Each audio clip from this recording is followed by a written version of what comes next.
वृत्ति है वो वृत्ति फिर सदगुरु की भक्ति की ओर लौटती, तब अपने घर की ओर लौटती। वो कहाँ लौटती है? वो अपने घर की ओर लौटती है। और जब वो घर की ओर लौटती है तो उसे ये ख्याल आता है कि अब मेरी यात्रा पूरी होगी। इसी को तो साहब कहते हैं, हे हंस तुम बिछुड़ चुके हो। कहाँ से बिछड़े? अपने मुकाम से। अपने मुकाम से जब बिछड़े हो तो फिर यात्रा होगी। वो सुख की यात्रा है कि दुख की यात्रा है कि संसार की यात्रा है, तो बिछुड़ गए तो उसकी यात्रा तो होगी। और तब तक यात्रा होगी जब तक वो मुकाम को प्राप्त करता। तो साहिब कहते हैं, ये जीव तुम भवसागर में, शरीर में पता नहीं कहाँ कहाँ तुम यात्रा कर रहे हो। इसका एक ही कारण है कि तुम मुकाम में नहीं हो, तुम घर में नहीं हो।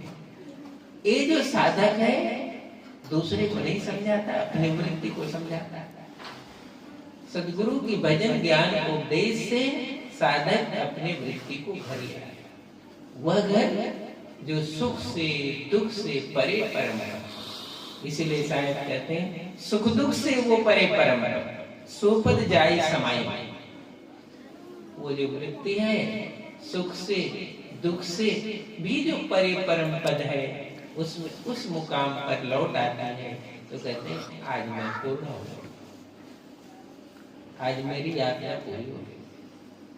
न अब जन्म की यात्रा है, न मृत्यु की यात्रा है, न कामना की यात्रा है, न छोटे बड़े होने की यात्रा है। वो तो सब यात्रा बाहर की रहेगी। और वृत्ति जब बाहर भटकती है तो वो मनमुखी वृत्ति, वो गुरुमुखी वृत्ति नहीं। गुरुमुखी वृत्ति इसी जन्म में, इसी जीवन में सद्गुरु के ज्ञान को प्राप्त करके अपने मुकाम में लौटाता। इसीलिए साहिब कहते हैं, सोई रहो नित मोह निशा। ये जीव तुम क्यों मोह के निशा में सोचो? सोई रहो नित मोह निशा, जान परो नई नाम प्यारो। जन्म अनेक गए सपनांतर, एक हो बार में जा जाता। साहब कहते हैं, इसी तरह से तेरा जन्म बीत गया। ये क्यों बीता? क्योंकि ज्ञान सही नहीं है।